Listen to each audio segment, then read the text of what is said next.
In order to do this integral, you're going to need U-substitution.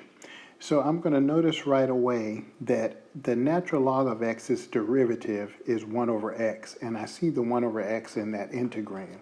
So I'm going to start by saying that u is equal to ln x, and then I'm going to calculate du. Remember, that's the derivative of ln x, which is 1 over x, and then that's times dx. Now I see that I have exactly 1 over x dx in my integrand, so that's a perfect U-substitution. Because remember that this orange ln x up here is replaced by u. Okay, so before I go any further, I'm going to change my limits of integration, because these limits up here,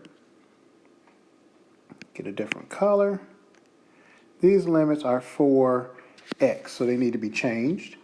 So if x is equal to 1, then I know that u is equal to ln x, or better yet, say ln 1, since I'm plugging that in for x, and the natural log of 1 is 0.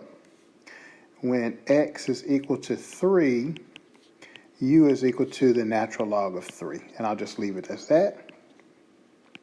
So my new integral now after substitution becomes the integral. When x is 1, u is 0. When x is 3, u is the natural log of 3. And then everywhere I see an ln x, there's a u, and the 1 over x dx is du. Use my colors. That's du, and then I think I had u was orange, so I'll do that. Okay, perfect substitution. Antiderivative of u is u squared over 2.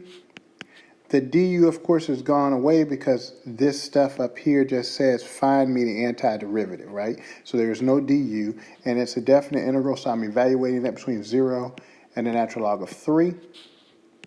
Fundamental of the theorem of calculus part 2 tells me to plug in the upper limit and then the lower limit.